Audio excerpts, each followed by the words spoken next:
tomar una pequeña desvío de la serie en el libro de los Efesios para meditar un poco acerca de algunas palabras de Jesús a sus discípulos antes de ir a la cruz. Y el domingo que viene estaremos hablando más específicamente, precisamente de la resurrección y de este evangelio que hemos recibido a través de la vida en Cristo. Pero queremos ver allí en Juan, vamos al evangelio de Juan, capítulo 16. Vamos a leer en esta mañana Juan capítulo 16, versículos 16 al 24. Juan 16, versículos 16 al 24. Hemos titulado este mensaje en esta mañana, dolor o tristeza que se convierte en gozo. Tristeza que se convierte en gozo. Leemos. Todavía un poco y no me veréis, y de nuevo un poco y me veréis, porque voy al Padre. Entonces se dijeron algunos de sus discípulos unos a otros, ¿qué es esto que nos dice? Todavía un poco y no me veréis, y de nuevo un poco y me veréis, y porque yo voy al Padre. Decían pues, ¿qué quiere decir con todavía un poco? No entendemos lo que habla.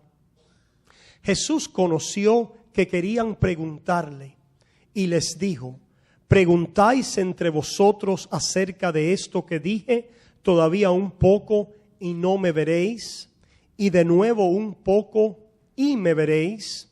De cierto os digo, que vosotros lloraréis y lamentaréis, y el mundo se alegrará.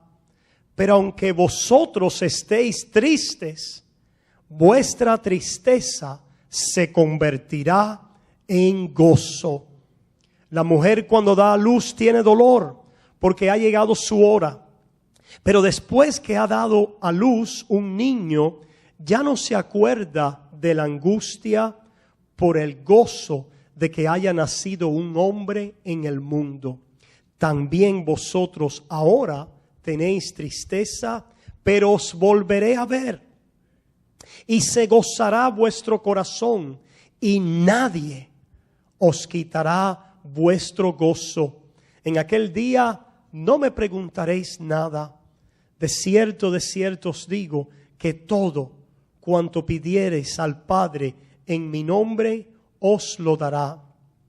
Hasta ahora nada habéis pedido en mi nombre. Pedid y recibiréis, para que vuestro gozo sea cumplido. Es mi oración al Padre que Él añada su bendición a esta lectura de su palabra y a la exposición en esta mañana de las Escrituras. Amén.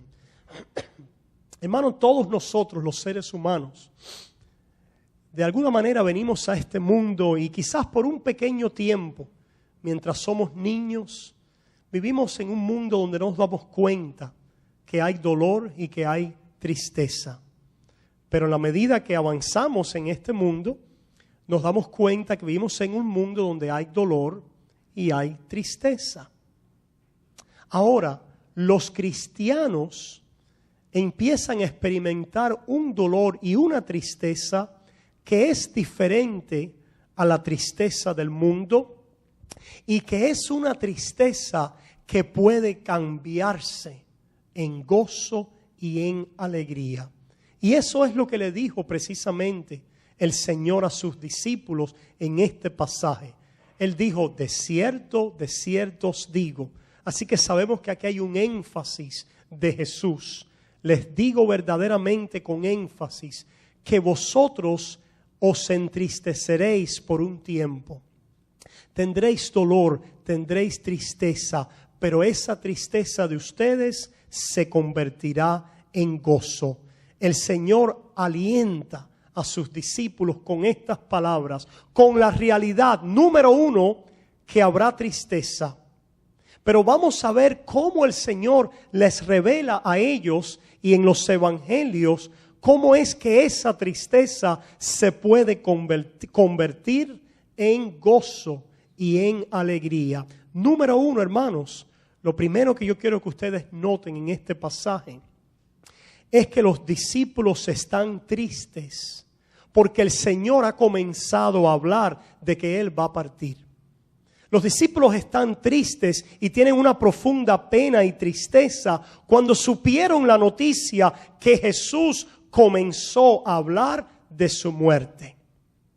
¿Y cómo no estar triste cuando todos ellos han dejado todo para seguir a Cristo? Los discípulos habían dejado todo para seguir a Jesús. Ellos habían invertido sus vidas enteras en seguir a un hombre.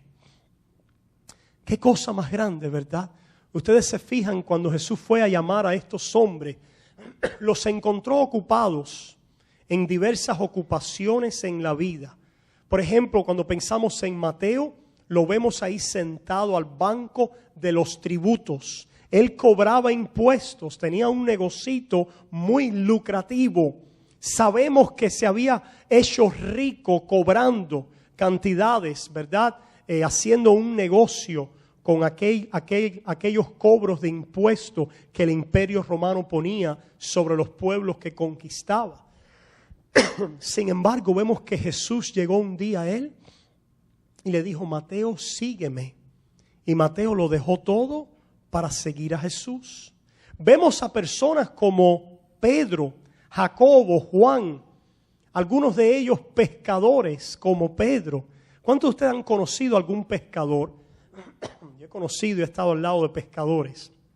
Es muy difícil quitarle el bote, la barca o la caña de pescar, o ¿cómo se llama eso? La red, ¿verdad? A un pescador, muy difícil.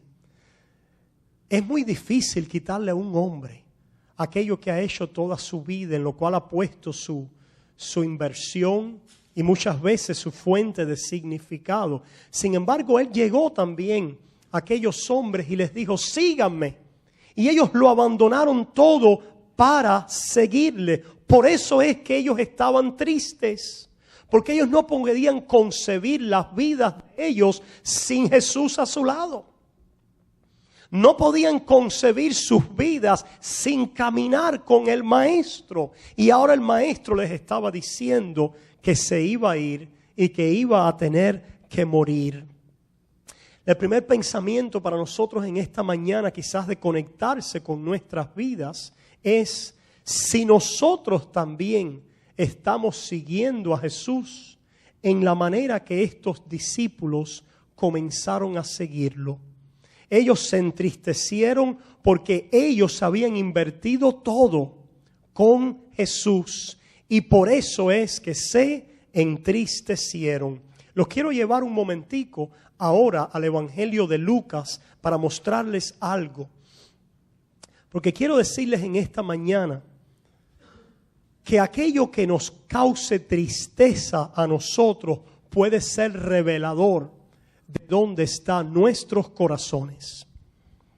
Nosotros sufrimos y nos entristecemos por muchas cosas. Y hay cosas naturales como enfermarnos, como el perder un trabajo, que nos causa tristeza. Pero hay otras cosas espirituales también, las cuales pueden traer una tristeza a nosotros, pero es una tristeza que se puede tornar en gozo. Así que vamos a examinar hoy nuestras tristezas y de qué tipo son, para poder entonces hallar algo revelatorio acerca de nuestras almas. Los discípulos estaban tristes porque el Maestro dijo que se iba, porque Jesús iba a morir. Veamos otro pasaje en el Evangelio de Lucas. Vayamos a Lucas capítulo 18. Y veamos también, vamos a ver en este pasaje a un hombre también que se entristeció, pero por los motivos equivocados. Mira lo que dice Lucas 18, comenzando en el 18. Un hombre principal le preguntó diciendo: Maestro bueno, ¿qué haré para heredar la vida eterna? Jesús le dijo, ¿por qué me llamas bueno? Ninguno hay bueno sino solo Dios. Los mandamientos sabes: no adulterarás, no matarás, no hurtarás, no dirás falso testimonio, honra a tu padre y a tu madre. Él dijo, todo esto lo he guardado desde mi juventud. Jesús, oyendo esto, le dijo, aún te falta una cosa.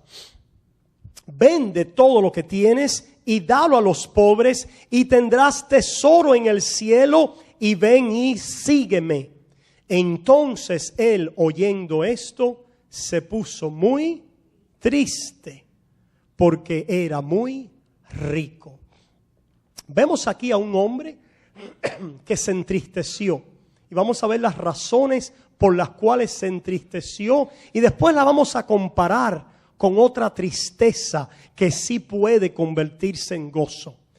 Este hombre viene a Jesús, un hombre aparentemente de una reputación, un principal, un líder, y comienza a hablar con Jesús diciéndole estas palabras: Maestro bueno, ¿qué haré para heredar la vida eterna? ¿Qué haré para heredar la vida eterna?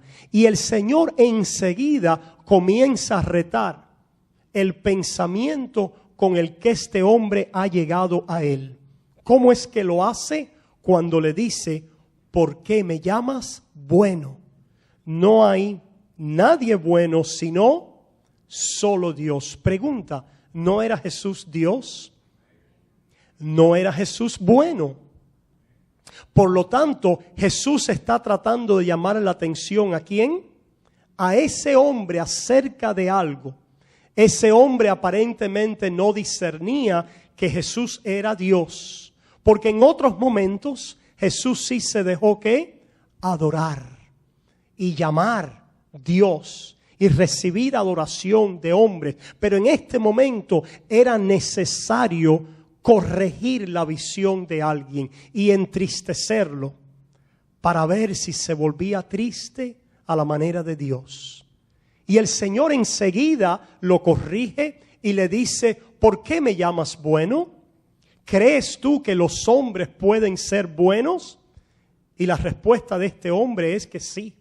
Él venía a Jesús creyendo que los hombres podían ser buenos. En realidad, él venía a Jesús creyendo que él era bueno. Y por eso Jesús lo confronta. Y le dice, ¿por qué me llamas bueno? No hay uno bueno sino Dios. Ya eso debiera haberle dado pausa a este hombre para después lo que iba a decir que hubiera sido diferente. El Señor le da la respuesta del principio y le dice, solo hay uno que es bueno. Y este es Dios. Pues el Señor continúa su diálogo con este hombre. Y ya que él venía con pretensiones de ser bueno, y cómo es que alguien puede juzgarse delante de Dios, hay una forma: la ley santa de Dios. ¿Cómo podemos saber quiénes somos delante de Dios? Mirando a la ley santa de Dios, no comparándome con el de al lado. El problema de los hombres es que creamos nuestras propias leyes y nuestros propios estándares para juzgarnos. Pero todo hombre será juzgado por la ley santa, perfecta de Dios. Y el Señor, ya que Él quería ser juzgado de esta manera y mostrarse bueno bajo el verdadero estándar, pues el Señor le cita los mandamientos. Interesante, le cita la segunda tabla de los mandamientos, aquellos que tienen que ver con el prójimo. Y ustedes ven los mandamientos que el Señor les cita. Dice, bueno, no adulterarás, no matarás, no hurtarás, no dirás falso testimonio, honra a tu padre y a tu madre. Los mandamientos que tienen que ver con el prójimo. Y la respuesta de este hombre es, todo esto lo he guardado desde mi juventud. Yo soy bueno. Necesito solo que valides aquello que yo estoy diciendo acerca de mí y mi condición delante de Dios. Y el Señor entonces, en su sabiduría divina, lo confronta y le dice, Jesús oyendo esto le dijo, aún te falta una cosa, una sola te falta. Vende todo lo que tienes y dalo a los pobres y tendrás tesoro en el cielo y ven y sígueme. Ok, pues si tú has cumplido todos los mandamientos que tienen que ver con el prójimo, no te va a ser muy difícil desprenderte de tu riqueza, de la cual tienes mucha, para repartirlo a los pobres y ven y sígueme. Y dice entonces que él, oyendo esto, se puso muy triste, porque era muy rico. Se entristeció cuando fue amenazado en sus riquezas. Se entristeció cuando Dios lo confrontó con la verdadera condición de su corazón. ¿Cuál era la verdadera condición de su corazón? Que él verdaderamente no había guardado ninguno de estos mandamientos. Él no había guardado.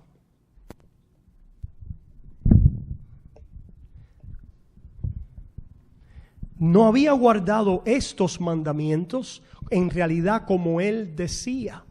Porque si lo hubiera guardado, esto hubiera sido demostrado ¿en qué? En haberse despojado de los bienes que tenía. Así que el Señor lo confronta con la realidad de su corazón.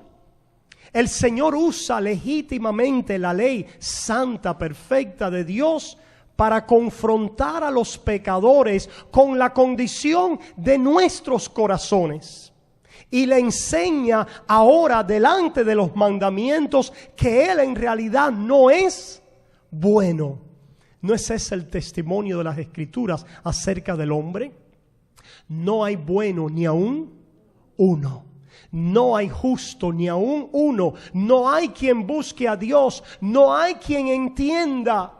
Y si ustedes siguen leyendo ahí en Romanos 3, se dan cuenta lo que dice acerca del interior del hombre. Cuando Jesús vino, comenzó a enseñar la ley de Dios, no solamente como la interpretaban los fariseos de una forma externa, sino la llevó a sus implicaciones, ¿dónde? En el corazón, en lo que tenemos aquí en lo profundo de nuestra alma. Y el Señor le dejó caer a este hombre que venía con pretensiones de ser bueno y de ser obediente delante de Dios. Le dejó caer el peso completo de la ley santa y perfecta de Dios. Lo confrontó con un mandato, amar al prójimo, que no es más que la consecuencia de amar a Dios. ¿Cuándo es que podemos movernos en amor al prójimo? Cuando amamos a Dios. ¿Qué debía haber hecho este hombre? Habiendo escuchado las palabras de Jesús en amor a Dios, haberse vuelto ahora a entregar sus posesiones en amor también al prójimo. Por lo tanto, ni había cumplido la segunda tabla de la ley, y al no amar al prójimo demostraba que tampoco amaba a Dios. Total bancarrota del alma. El Señor, en pocas palabras, qué interesante, ¿verdad? Nosotros los predicadores tenemos que predicar 45 minutos y el Señor en 2 oraciones lo desarmó completo. Lo desarmó completo.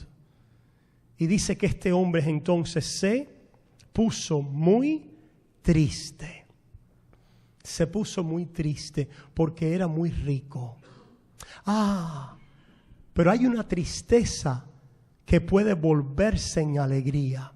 Porque es verdad que cuando el pecador es confrontado con la condición de nuestro corazón, si nosotros estamos ahora siendo confrontados por el Espíritu de Dios y el Señor obrando en nuestras vidas, esa tristeza lo que va a causar en la vida de un pecador es quebrantamiento y dolor al sabernos confrontados que delante de la santidad y la perfección de Dios nosotros no tenemos nada y ningún mérito para agradarle.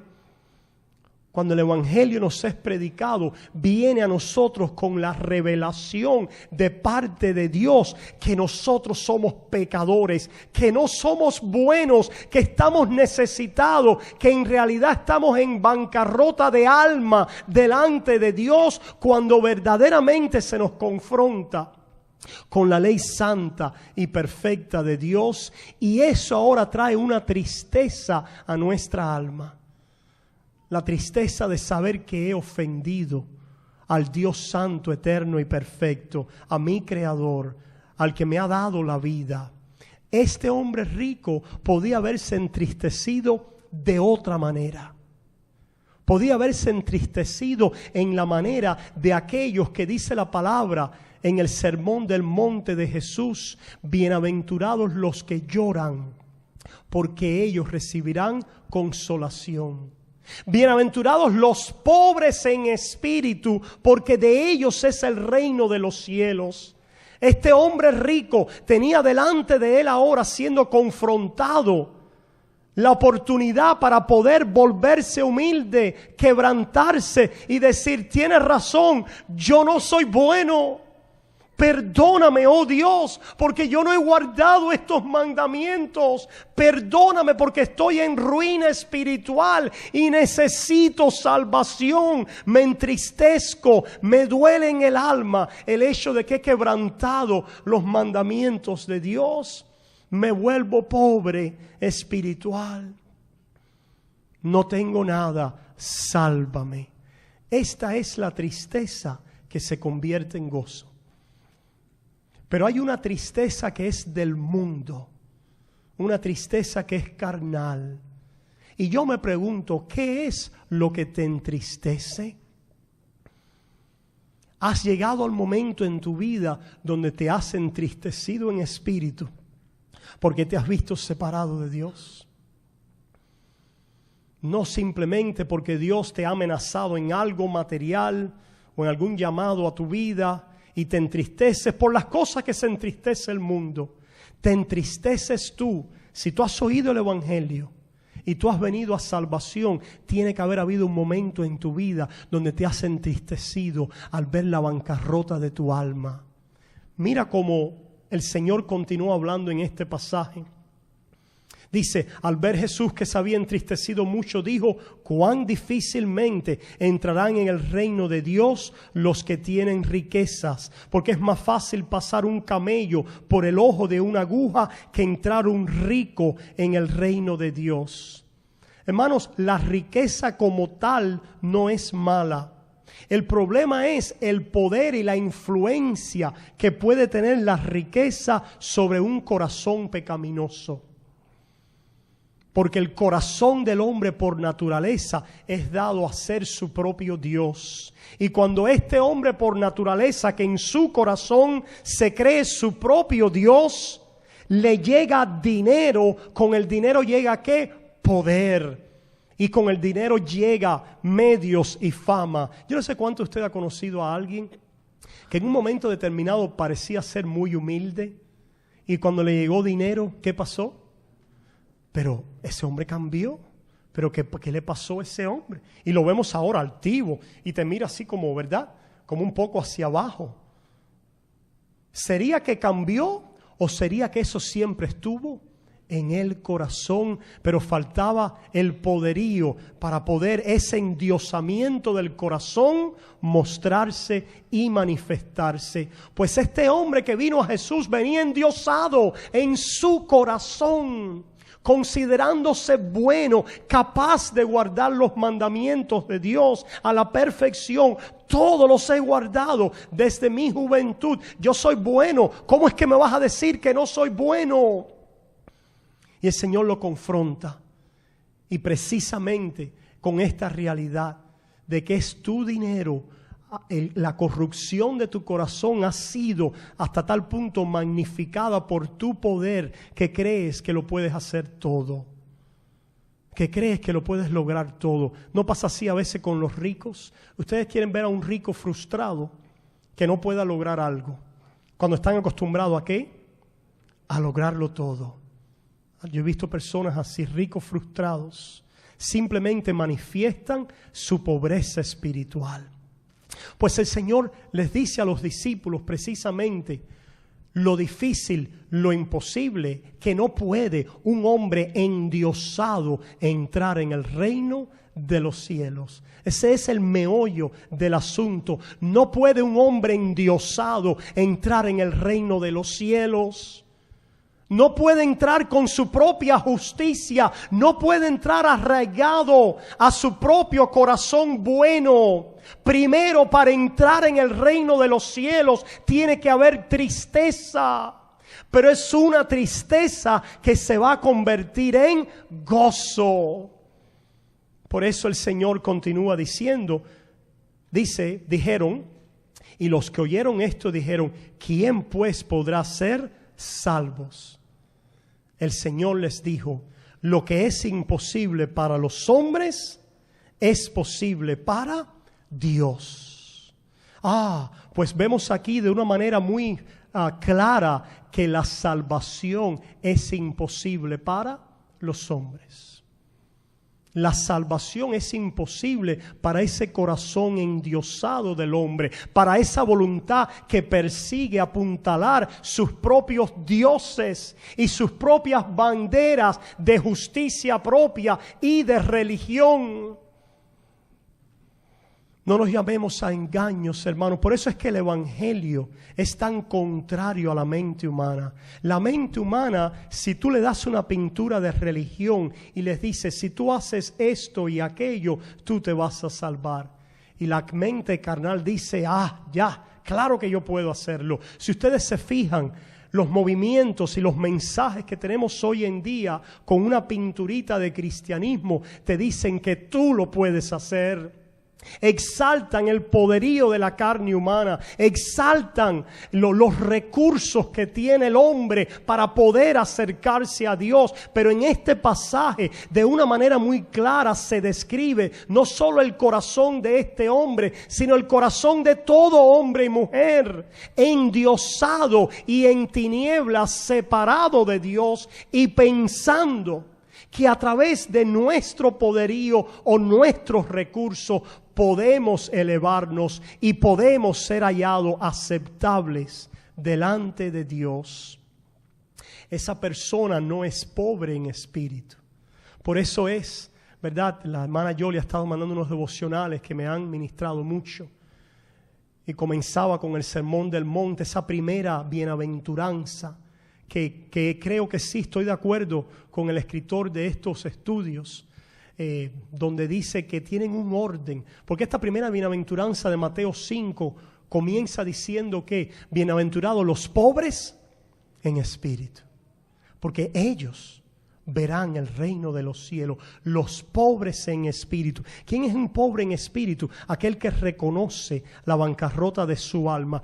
Este es un ejemplo de lo que es no ser un pobre en espíritu. Vamos a ponerlo ahora como un fariseo. ¿Recuerdan al fariseo en el templo? Habían dos orando. Uno, el fariseo, decía, gracias porque yo he hecho esto y yo doy para los pobres y yo conozco y yo hago y yo. Se estaba exaltando a sí mismo delante de Dios, considerándose bueno y justo delante de Dios bajo la ley. Pero el Señor Jesús de pronto enseña a otra alma que dice que ni siquiera alzaba los ojos a los cielos, allí arrodillada, que lo único que clamaba y decía es: ten misericordia de mí, porque yo soy un pecador. He ahí un pobre en espíritu. He ahí una tristeza que puede voltearse en gozo. He ahí el camino que los discípulos de Jesús habían entrado. He ahí aquel momento de pobreza, de quebrantamiento, con que toda alma debe ser confrontada, para a través del Espíritu nacer de nuevo y con la fe y arrepentimiento sentir el dolor de haber quebrantado bien lejos de la justicia de Dios. De sentirnos que nosotros, a no ser por un milagro de Dios, no podemos ser salvos. que no tenemos en nosotros justicia propia ni bondad que nos pueda traer méritos delante de Dios para entonces convertirnos en ese pobre en espíritu. Ese pobre en espíritu que dice la palabra de Dios verá el reino de Dios. Bienaventurados los pobres en espíritu. Es interesante, si ahí vamos a Lucas capítulo 6, tenemos la versión de Lucas de este sermón del monte de Jesús. Y mira lo que dice Lucas en el capítulo 6. Me llamó mucho la atención en la forma en que lo dice. En Lucas capítulo 6, versículo 21. Dice, bienaventurados los que ahora tenéis hambre, porque seréis saciados. Bienaventurados los que ahora lloráis, porque reiréis. ¿Se dan cuenta? Me vino a mí un paralelo, un eco de las palabras de Jesús a los discípulos. Ahora ustedes van a llorar, se van a lamentar. Ahora ustedes, a diferencia, en contraste con el mundo que se va a alegrar de verme crucificado, que se va a alegrar de haberme pisoteado, de haberme escupido, de haberme rechazado, que se va a alegrar de seguir tras sus propias vidas, casándose, dándose en casamiento, obviando e ignorando el llamado mío a hacerse pobre en espíritu, a humillarse delante de Dios. Ustedes ahora seráis entristecidos, pero después os alegraréis. A través de la pobreza en espíritu, nosotros venimos, que es el nuevo nacimiento. Esto no viene del hombre, querido amigo que me escucha. Ningún hombre por sí mismo se hace pobre en espíritu. La naturaleza del hombre es estar rico, arrogante, fuerte. Y por eso es que hay muchos en la iglesia que no verán el reino de Dios, porque no han nacido de nuevo. Porque su religión se trata de ellos, de lo que ellos han hecho, de su historia, de cuántos mandamientos han cumplido, de cuánto ha sido su pedigrí en las cosas de Dios, de cuántas cosas ellos han hecho, de su reputación, de su fama. Pero por dentro los corazones de los tales están podridos. Es solamente quién es el verdadero religioso en el buen sentido de la palabra. ¿Quién es el santo, el justo de la Biblia? El pobre en espíritu. El que ha experimentado tristeza en el espíritu. Aquel que ahora se ha entristecido por el dolor del pecado en su carne y por verse necesitado, en ruina y en bancarrota delante de Dios. Por eso es que dice la palabra, el que se humilla será ensalzado. Esta tristeza que se convierte en gozo. Ahora, es muy interesante y la pregunta para nosotros es, ¿tenemos esta tristeza en nuestros corazones? ¿La hemos experimentado? No se puede entrar en el reino sin volvernos pobres en espíritu, sin experimentar esta tristeza de espíritu. Los discípulos estaban tristes porque todas sus vidas ahora giraban alrededor de Jesús. Si nosotros venimos otra vez a Lucas 18, queremos ahora ir profundizando el hecho de que aquel que ha entrado en el reino a través del quebrantamiento de espíritu, solo por la fe. ¿Te das cuenta que ahí tus obras no pueden entrar? ¿Te das cuenta que ahí el Señor le puso la puerta bien estrechita a este hombre de obras? Y le puso, no puedes entrar. ¿Te das cuenta que es imposible? Eso es lo que los discípulos dijeron.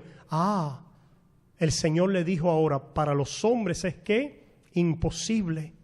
Pero para Dios es posible. ¿Por qué? Porque Dios es capaz de tomar un corazón malvado y en tinieblas y desobediente y hacer que se vea en necesidad de Dios y que clame al Salvador por la fe y le diga: ten misericordia de mí.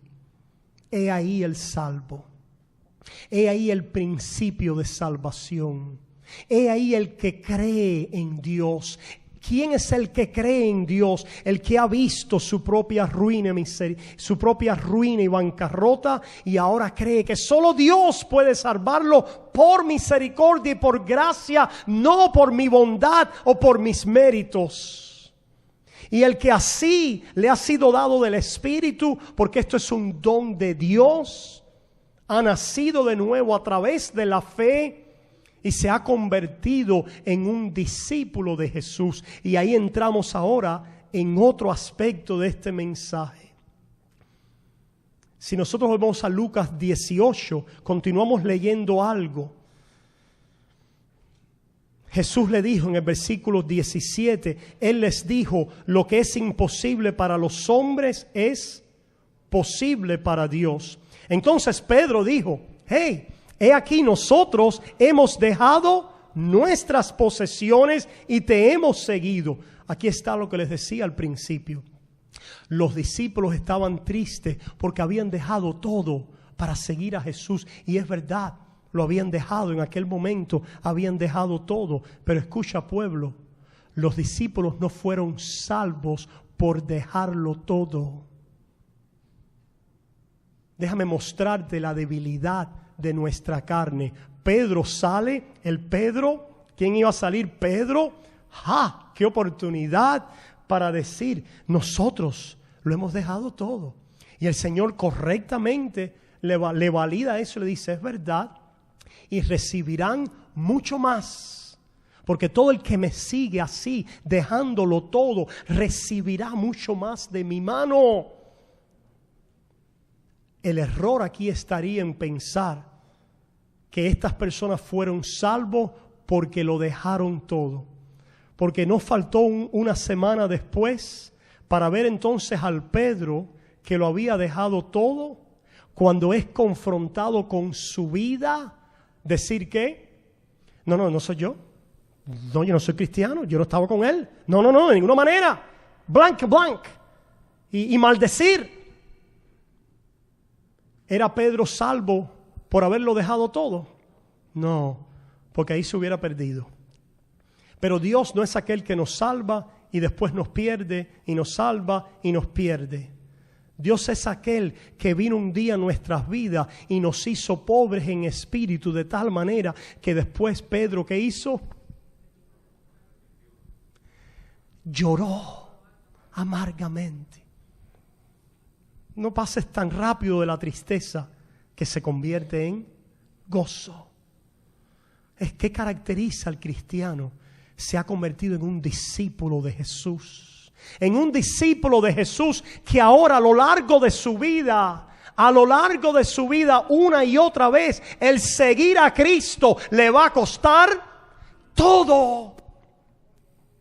Si bien es verdad que somos salvos solo por gracia y solo por la fe, y es verdad que lo somos, porque si no Pedro se hubiera muerto, se hubiera ahorcado también como hizo Judas, pero Judas era el hijo de perdición. Pero a Pedro Dios le dijo: mas yo he orado por ti.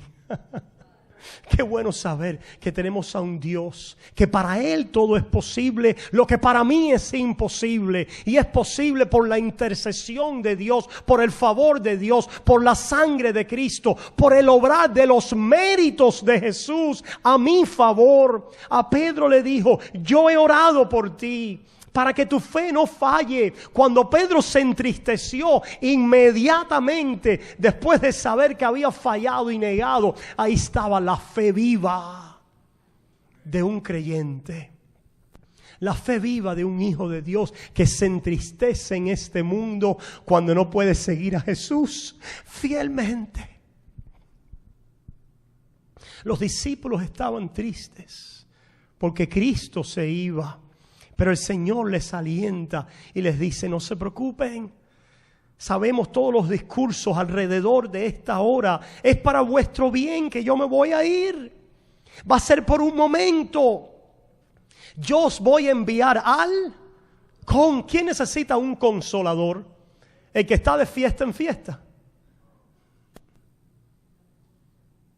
El consolador lo necesita el que está ¿cómo? Triste. Qué bueno. Por eso es que dice Lucas ahí en el capítulo 6 que los que se entristecen ahora serán hechos alegres. Bienaventurados los que se lamentan, porque ellos serán consolados. Bienaventurados los que lloran, porque ellos serán consolados. Pedro había sido y se había convertido en un pobre en espíritu y en un discípulo del Señor, al cual le iba a costar todo seguir a Jesús. No somos salvos por lo que hemos dejado. No somos salvos por nuestra obediencia. Somos salvos por la gracia de Dios y el nuevo nacimiento en misericordia del Espíritu, en el cual hemos sido vivificados para ver a Jesús como nuestro Señor y nuestro Salvador y entregarnos a Él y decir: sálvame, porque sin ti no puedo hacer nada. Pero ahora que somos salvos, en la misma manera que entramos a ese reino por una tristeza de espíritu, de dolor, de haber quebrantado la ley de Dios y pedir misericordia bajo un juez que nos puede eliminar, y vemos entonces la gracia y la misericordia de Dios adoptándonos como hijos. Ahora en nuestro caminar diario nos va a costar todo seguir a Jesús. Pastor, a mí no me ha costado todo todavía. Espera, serás probado. Viene prueba a tu vida si eres un hijo de Dios. Tu alianza a Cristo va a ser probada. Tu fidelidad a Jesús va a ser probada. Pastor, ya fue probado y fallé. ¿Te doliste? ¿Lloraste? Sí, pastor. Bienaventurados los que lloran, porque ellos recibirán consolación. Adelante y párate a la próxima prueba, porque viene otra vez otro momento de prueba a tu vida, donde una vez más Dios quiere mostrar y levantarte como un discípulo que es capaz de hacer algo. ¿De hacer qué? Déjame llevarte a Lucas capítulo 14. Lucas capítulo 14. Tristeza que se convierte en gozo. Lucas capítulo 14 versículo 25 dice: grandes multitudes iban con él, y volviéndose les dijo: si alguno viene a mí y no aborrece a su padre y madre y mujer e hijos y hermanos y hermanas y aún también su propia vida, no puede ser mi discípulo. El venir a Cristo solamente costó ¿qué? La sangre de su Hijo. Gloria a Dios. Pero si tú eres un discípulo ahora y has nacido de nuevo, el caminar con Él te va a costar todo. Y si tú has nacido de nuevo y te has entristecido con Él para alegrarte en Él, entonces vas a seguir llorando en tu vida de discipulado y seguirás siendo consolado. ¿Cuántos lloran aquí en esta vida de discipulado? ¿Por qué? Porque quisiéramos ser hallados de esta manera. Pudiera quedarme en este pasaje, ¿verdad? Este pasaje donde dice: el que no lleva su cruz y viene en pos de mí, no puede ser mi discípulo. Porque ¿qué le pasó al hombre rico? No sabemos si después habrá venido tras Jesús, pero en aquel momento no se hizo ¿qué? No se hizo pobre. No sucedió el nuevo nacimiento, que sabemos que es de Dios soberanamente, ¿verdad? A los discípulos sí, ellos se hicieron pobres, caminaron con Jesús, y el reto y la prueba vino una y otra vez. Dios le dijo a Pablo, ¿verdad? Le habló a aquel que no quería ir a hablar con él, porque Pablo había sido un perseguidor de la iglesia. ¿Y qué fue lo que le dijo Dios a aquel hombre? No te preocupes, que instrumento escogido me es este, y yo le voy a mostrar cuánto es necesario padecer por mi nombre. Oímos de la boca de Pablo que es necesario que a través de muchos sufrimientos, entremos en el reino de los cielos. A diferencia de la mentira y del error católico romano, no somos salvos por el sufrimiento mío. ¿Entendemos eso? Hermanos, somos llamados a mucho discernimiento en estos días. Ahora el Papa está de moda. Está de moda el Papa. Qué tremendo esto, ¿verdad? El Papa está de moda. Pero ¿cambió el sistema romano? ¿O sigue siendo el mismo sistema que oprime a los pueblos y que lleva a nuestros pueblos a la idolatría? Eso no lo es. ¿No sigue siendo el mismo sistema que lleva a los pueblos a la adoración de la Madonna, de tal santo, de tal santa? ¿No sigue siendo el mismo sistema que sigue engañando a los pueblos en idolatría?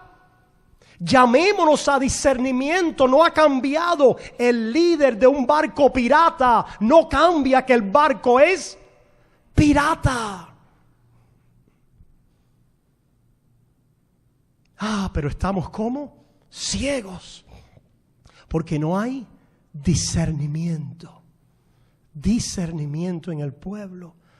Oremos, lo que tenemos que hacer es orar para que el Papa se convierta. Para que el que resignó se convierta. Yo pensé, resignó. Parece que encontró la luz y vino a Jesús. Ojalá oremos por ellos, para que vean a Cristo y dejen sus idolatrías. Y dejen de seguir con sus idolatrías engañando a los pueblos. Y digan, solo en Cristo hay salvación, no en los sistemas sacramentales nuestros, no es en la iglesia católica, no es en lo que hagamos nosotros, solo Cristo salva. Hay una estrategia del enemigo para ganar, pero gloria a Dios que dice la palabra que los escogidos no van a poder ser engañados. No van a poder ser engañados. No somos salvos por nuestro sufrimiento. Ay, mira qué santo, cómo ha sufrido. Ese sí es ese sí hay que rogarle a ese santo, porque santo no sé qué cosa, sufrió mucho y ahora hizo un milagro y ahora es un santo. Pero ¿qué pasa con lo que dice la palabra de Dios? Cuando nos llama a todos nosotros, ¿qué? Santo, y que hay un solo Dios y un solo mediador entre Dios y los hombres, Jesucristo hombre. Ese fuiste santo, ese sí sufrió. El sufrimiento de Cristo sí es vicario y redentor y purificador y salvador, pero no hay otro hombre debajo de los cielos, ni otro mediador, ni ninguna mujer, nadie. Los pobres en espíritu. Nos impresionamos con las cosas de los hombres. Porque este ha hecho esto, ha hecho tal cosa. Muéstrame si este hombre cree solo en Cristo, solo en Él, y si se ha convertido en un pobre en espíritu de verdad. Aquel que esté haciendo obras para ganarse el cielo o de alguna manera para ver si Dios lo acepta basado en lo que hace, no se ha vuelto pobre en espíritu. Es como el joven rico. Se cree que de alguna manera él puede contribuir, hacer, lograr. No hay pobreza espiritual. El pobre en espíritu viene a bancarrota. Y ahora, después que es salvo por los sufrimientos de aquel, discerniendo correctamente ¿a quién? Al que sufrió por mí, al que llevó mis pecados en la cruz. Ya él no tiene que morir otra vez, pueblo. La misa, no hay necesidad de que él muera otra vez. Tristemente el pueblo, hermano, por eso decimos estas cosas, para que ustedes vayan y evangelicen, no para que se unan y digan, ay, qué bueno, tenemos un papa. No, tenemos otro hijo que necesita ser evangelizado, que está vestido de mucha religiosidad, pero no conoce el evangelio verdadero, porque si no, saliera del sistema. Cristo salva a católicos, claro que sí. Cristo salva entre ese pueblo, pero el que sea salvo allí, sale de ahí. Sale de ahí. No se tira más a adorar a la Madonna. Imposible. No ruega más un rosario, Santa María, la Madre de Dios, ruega por nosotros en la hora. Jamás vuelve a decir eso. Dice, gloria a mi Salvador. Él vive. Y porque Él vive, yo tengo vida. Hoy y mañana. Por tu misericordia, Señor. Necesitamos claridad en estos tiempos, pueblo. Porque el enemigo anda como león rugiente buscando a quien devorar. Pero su iglesia está segura. Está segura por el ministerio de hombres y mujeres que van a sonar la verdad. Y porque a ustedes les ha sido dado el discernimiento para escuchar la verdad y decir, eso es verdad. Cuando vemos la santa palabra de Dios, el que así ha nacido de nuevo, se convierte en un discípulo que ahora quiere agradar a Jesús en todo. Y nuestro crecimiento es precisamente los momentos de pruebas en nuestra vida y el Señor haciéndonos andar, llevando nuestra cruz. ¿Qué es llevar nuestra cruz? No es latigarnos y ponernos en penitencias y cosas para ser salvos, no. Llevar nuestra cruz es decir delante del mundo, yo soy un seguidor de Jesús. No importa, pese a quien le pese, cueste a quien le cueste, yo sigo a Jesús. Dice, aborrecer a su familia. No quiere decir que ahora te vuelvas en hostilidad con tu familia. Lo que quiere decir es que tú tienes bien claro dónde está la primera alianza en tu vida y tu primer amor. Y que ahora quieres seguirlo. Y no vas a tener otras alianzas primeras en tu vida. Y Dios en su disciplina poco a poco te va a estar depurando y disciplinándote para que tú lleves tu cruz. No hay un cristiano que no pueda estar identificado con el Señor. En algún momento vas a ser llamado a ser identificado con su cruz. Por eso es que Él dijo, el que me niegue delante de los hombres, yo le negaré delante de mi Padre que está en los cielos. En algún momento viene esa prueba. En diferentes maneras. Viene de maneras tan sutiles a nuestra vida.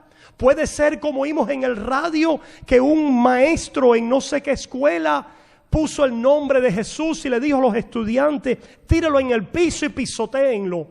Y ahí hubo un estudiante que dijo, no, yo no pisoteo el nombre de Jesús. Puede ser tan sencillo como tú que andabas con ciertas amistades antes y hoy tú digas, ya no puedo seguir esas amistades porque ofende a mi Jesús y compromete mi testimonio delante de Él. Puede ser tan sencillo como eso. ¿De cuántas maneras? Puede ser tan sencillo como en tu propia casa haya tensión y conflictos porque tú has decidido, yo y mi casa serviremos a Jehová. Y Dios te ha llamado con sabiduría a pelear esta batalla de llevar la cruz del Señor, donde se acabó el yo tuyo, buscando salirte con la tuya, sino solo que Cristo sea glorificado. Glorificado.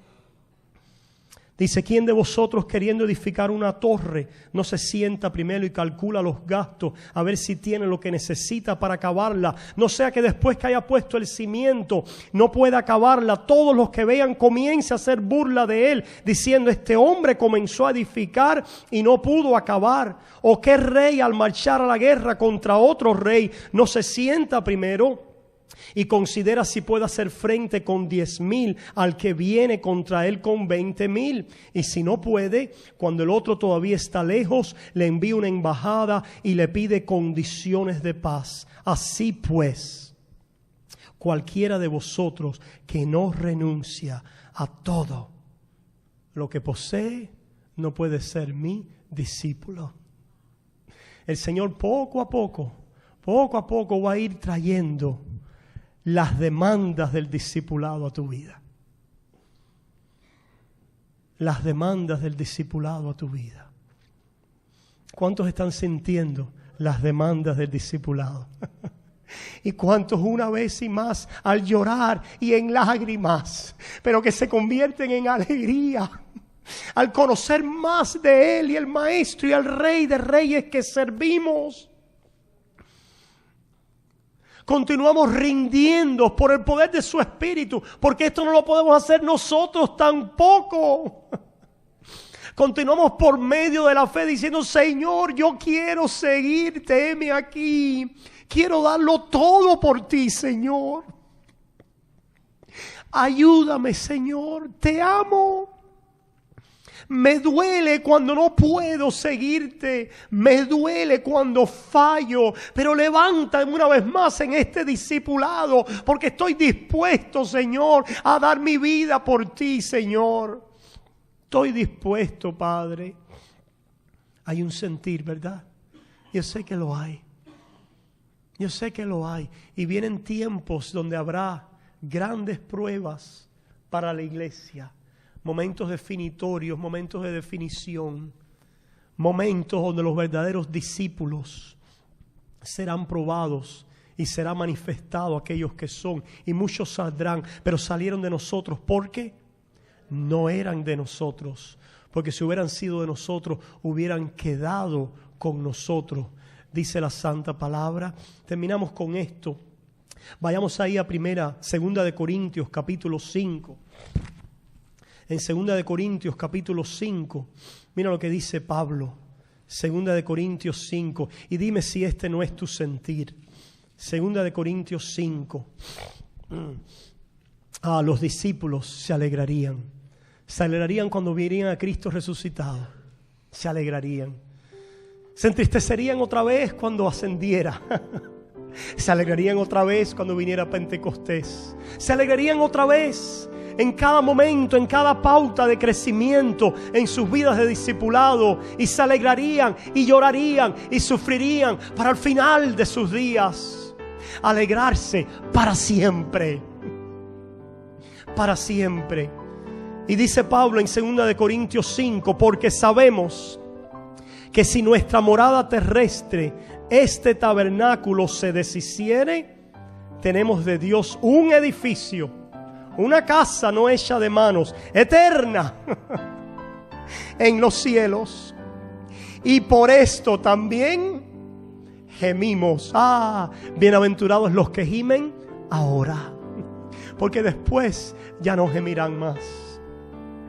Por esto también gemimos. ¿Por qué? Deseando ser revestidos de aquella nuestra habitación celestial, pues así seremos hallados vestidos y no desnudos. Cada vez que vemos el hueco en nuestra vida cristiana, en nuestra coraza, ¿qué hacemos? Gemimos, porque quisiéramos que fuera ¿qué? Cubierto, vestido. Que no fuéramos hallados desnudos, sino que fuéramos hallados completos y perfectos en Él. Y ese día viene. Sigue diciendo: porque asimismo los que estamos en este tabernáculo gemimos con angustia. El mundo no nos entiende, pueblo. El mundo no te va a entender. Yo hablaba con alguien hace poco y yo le decía una cosa y después le dije otra cosa y decía, pero no entiendo cómo es que estás triste, pero también estás. Me recuerda a Tres Patines, ¿no, papá? Dice, primero me puse triste, ¿no? Y después me puse contento. El mundo no entiende el carácter del cristiano. El mundo no entiende la angustia del cristiano en su espíritu. Pero tampoco entiende el optimismo total y esperanza de ese cristiano. El mundo no entiende que gemimos con angustia, pero no es porque no tenemos esperanza. No, por eso es que lloramos, María. No lloramos porque estamos sin esperanza. No. Lloramos porque tenemos una gran esperanza. Y la anhelamos y la deseamos y nos angustiamos cuando hay huecos todavía en nuestro caminar de discipulado. Pero sigue diciendo: asimismo, los que estamos en este tabernáculo gemimos con angustia porque no quisiéramos ser desnudados, sino revestidos, para que lo mortal sea absorbido por la vida. Por eso Pablo termina ya después en Corintios. Mas ¿dónde está, oh muerte, tu aguijón?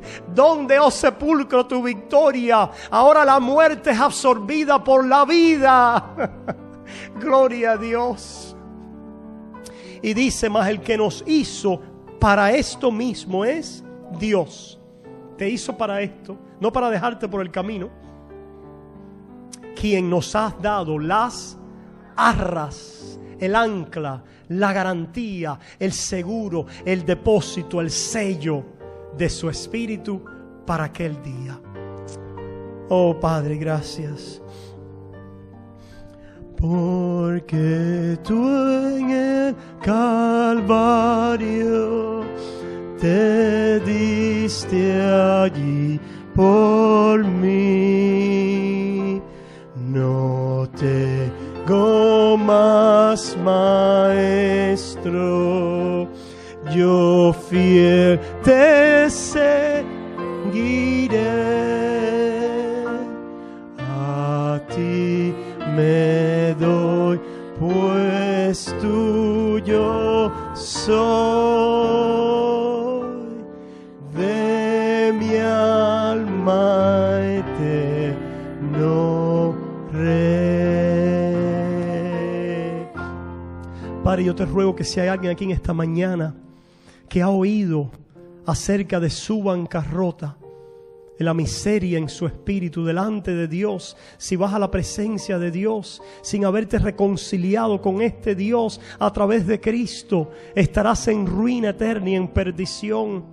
El Señor hoy ha puesto delante de ti el Evangelio que dice que Cristo vivió, murió y resucitó para salvar a todo aquel que contrito y humillado a través de la fe clama por misericordia, se arrepiente, se voltea en dolor y en tristeza, que se convierte en gozo a través de la gracia salvadora de Jesús. Oh alma, hoy es el día de salvación. Ven a Cristo, cree en Él, recíbele hoy, reconcíliate hoy con este Dios amante de los pecadores. Reconcíliate hoy con Él y verás vida, y vendrás a un discipulado en el cual habrá tristeza, pero con seguridad se convertirá en gozo y en vida eterna. Y el pueblo de Dios dice: amén, amén y amén.